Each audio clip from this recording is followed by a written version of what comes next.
Hey guys, Andy here from Mediocre Hobbies coming at you with another Age of Sigmar painting tutorial. Like I said last week, Games Workshop very kindly sent me out all of the new Dawnbringer box sets. There are 4 of them.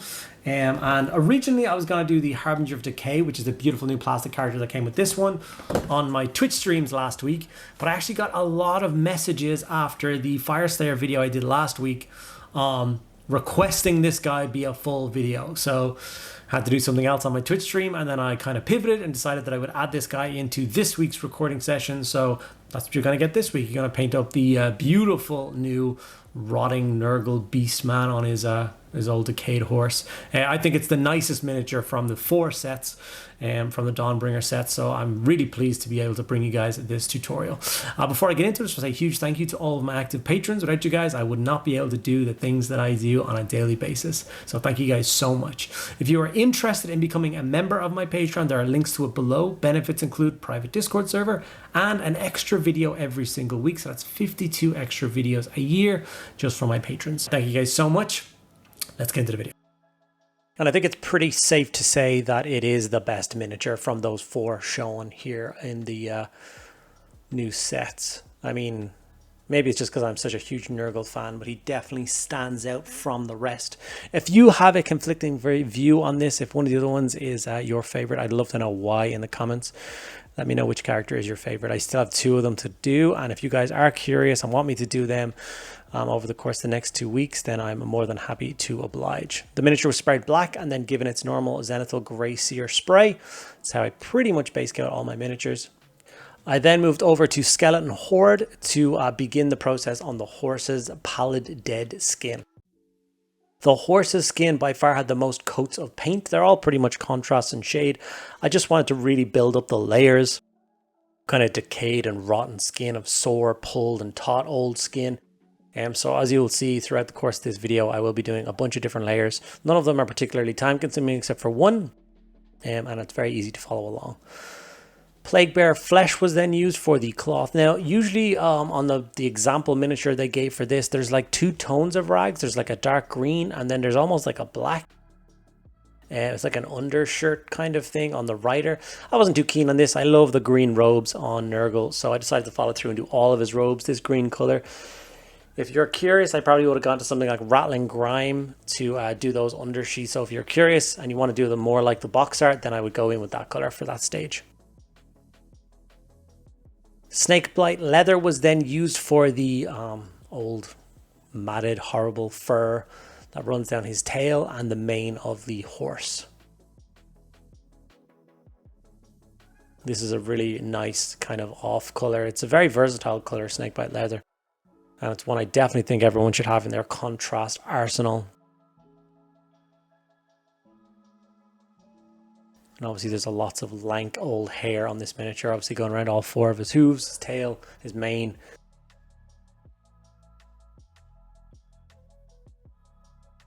And then from here we are going to move on to Ratling Grime and apply this to all of the, he's got these like ropes keeping the kind of barding on the horse on. And there's basically so many different layers of like soft material on this model, whether it be rope or belt or cloth or fur.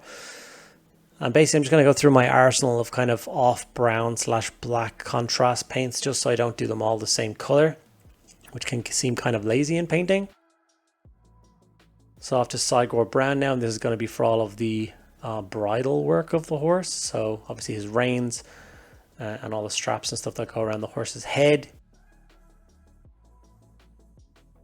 Now, if you don't have all of these different brown contrast paints, that's totally fine. I'm going to use like 3 or 4 different browns. If you want to just use 1 or 2 here, do the ropes and the reins the same color, or do the Snakebite Leather stage and you use that for the hilt of his staff and for the wood of his shield, that's okay. It's Nurgle.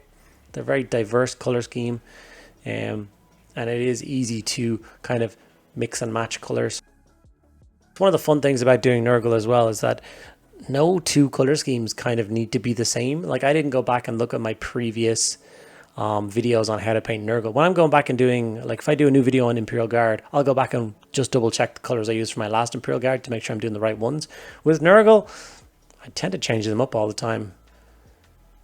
As long as they're based the same, they're shaded the same, then it kind of works this cohesive mass of kind of filth and decay, which works beautifully for Nurgle. Volupus Pink is used for the shaft of the sword and the Reaper that he's carrying, his scythe. I do like the flash of pink. It's actually stolen from Death Guard from 40k. They tend to have this color, and I've pulled this across into my Age of Sigmar and Nurgle armies as well because I think it works so well. If you watch my Chaos Warrior tutorial, you'll see that I used it there as well. Iron Hand Steel was then brought in to start the work on things like his chainmail, all the like hooks and stuff coming off of the bridle, and then there's just a little bit of buckles and clasps and stuff that hold all those straps together. So you're gonna have to spend a little bit of time going around trying to find each and every one of those. I actually forgot one or two pieces, and I was kind of on to the next color, then realized I had to go get another bit of silver. And he's a very intricate model. And of course, the armor of the rider himself is going to get done in silver as well as chest plate. After that, I moved over to Balthasar Gold for more of a brassy tone. I use this for the shield trim, so it goes all around the sides of the shield, and then there's a Nurgle symbol stamped into the middle of it. His faceplate as well, and then his shoulder pads, I went and gave that a nice color of brass. Once again, Nurgle and brass go together very well, kind of synonymously. Too much silver and it's just not going to work really. You need the warmth to it. I know it seems weird, but there is actually quite a lot of warmth to Nurgle. It's kind of Zinch and Slanesh that have that kind of coldness to them. Even though one of them is wreathed in fire, they're still quite a cold scheme. As you can see, I'm taking my time. This is one of the last coats to go on before the shade stage, so I don't want to hit any of the other parts with this. So here's pretty much all the base coats on. The model is already looking fantastic thanks to the glorious work of contrast. I'm now just going to slap a bit of colour onto the base. So Basilicanum Grey was brought in, and I lashed this over the entire stonework base. This is one of the most beautiful scenic bases that any character has ever come on. I love it. It's right up there with the Anastras from the starter set. And just adding a real sense of, I don't know, purpose. Helps elevate him on the battlefield so he looks a little bit more imposing. Everyone needs a tactical rock, and this is one of the best tactical rocks that I've ever seen.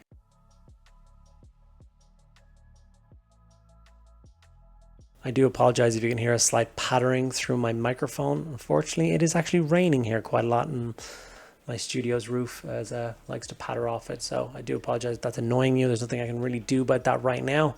Deadlines and everything. Mantis Warrior Green was then used for almost looks like kind of kelp or moss or growths that are on all of the rocks. Because once again, it just helps to break up the base. I've had a little bit in some of the cracks and recesses, and then the weird growths that are next to the sign. Really like how the base turned out after just those two paints. I think it really helped. Mortarion Grime was then my shade of choice. If you don't have Mortarion Grime, it's one of the newer shades. You can use Sepia or even Reikland Fleshshade over everything would kind of work, just tie it all together. And once again, the fun thing about Nurgle is you can do that. But I decided to go with Mortarion Grime, which is kind of like a sepia color, but it's got a tint of green to it, which really helped with that kind of pallid, off Nurgle color. This is actually another miniature where I'm not currently actively playing Age of Sigmar at the moment. I'm currently on a 40k buzz, but I kind of wish this model was on a square base and I could use him for the old world, and I'm very tempted to do that and get another one when he comes out singly. Okay, after the shade had dried, I threw some texture paste on the miniature, and then it was time to layer him up. So for that, I moved over to Death Guard Green, and I just layered up all of the cloth.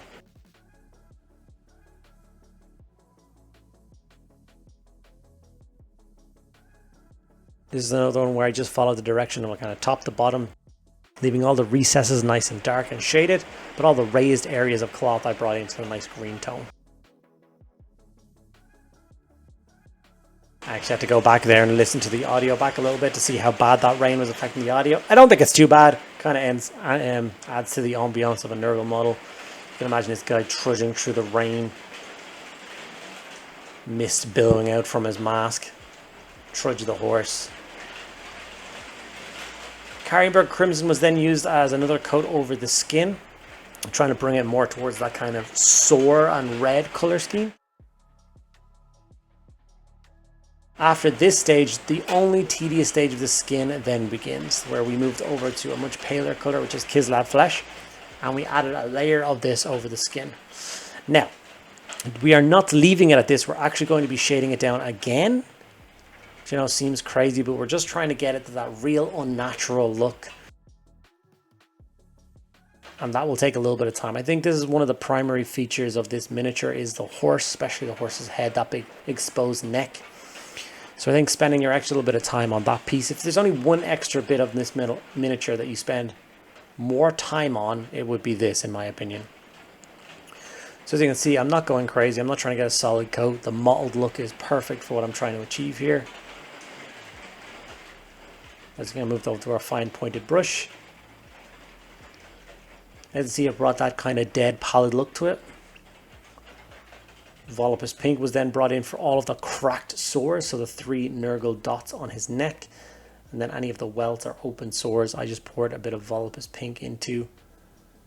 Once again, dragging that color back into the miniature. Now with this, you could go much more disgusting. You go with like Nurgle's Rod or Blood for the Blood God or something like that to make it more visceral. That's totally up to you. As for the last coat, I went for Reikland Fleshshade, very thin coat of that across the skin, just once again to darken it down, pull that Volupus Pink and skin tone a little bit closer together, and giving us that kind of stretched and gross skin look.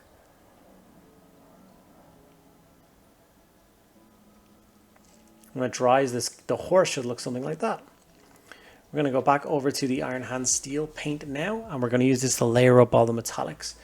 Now, we don't want the metallics to be crazy bright. This is Nurgle after all. I wonder how many times I've said Nurgle in this video. We're just going to use some touch highlights across the brass and some very light strokes across all the armor. And then across the edge of the blade, kind of giving you the idea of a sharpened point or a sharpened edge to the model. Now, like I said previously, I hadn't intended on doing a video on this guy originally. It was only the beratement in my comment section that I should do it. And I did get quite a lot of nice comments on the previous video, and people accepted the idea of Age of Sigmar miniatures and wanted me to do more of them. I will do more of them, I do promise. If you guys really want to see the rest of the miniatures from these 4 box sets, let me know. I know, for instance, I'm going to go back and do more of the Seraphon videos. I quite enjoy them and I want to do a lot more. And then also I will 100% be doing all of the new Free City stuff when that comes out. Every single miniature they've shot off so far has blown me away. And I intend to do a full army of those guys. And that will actually be the army that will get me back into playing Age of Sigmar. So I can't wait to show that to you guys. So a few last dry brushes and touch highlights on these guys. Finished off his base, added some tufts, and then this is the final result of my Lord of Decay. I'm going to show you 2 quick high-res images to finish it off. I hope you guys like the result. And I do hope to get this guy on a tabletop at some point in the near future. Thank you guys so much for sticking around. Okay guys, and there we have it. 1 Harbinger of Decay painted up using contrast, a few dry brush, very minimal layering, to a standard that I am quite happy with, and he will be added into my colossal Nurgle army. Nurgle is of course my favorite chaos god, and I have countless demons. It's kind of insane at this point. So hope you guys enjoyed the video. If you did, make sure you give it a like. The more likes and comments you give to a video, the more it's pushed out to more people. The better it does, the better I do, more videos I can make, so on and so forth. It's a crazy avalanche. And of course, subscribe if you haven't already. It does absolutely help the channel out massively. Thank you guys so much for sticking around to the very end of the video. I'll see you in the next one.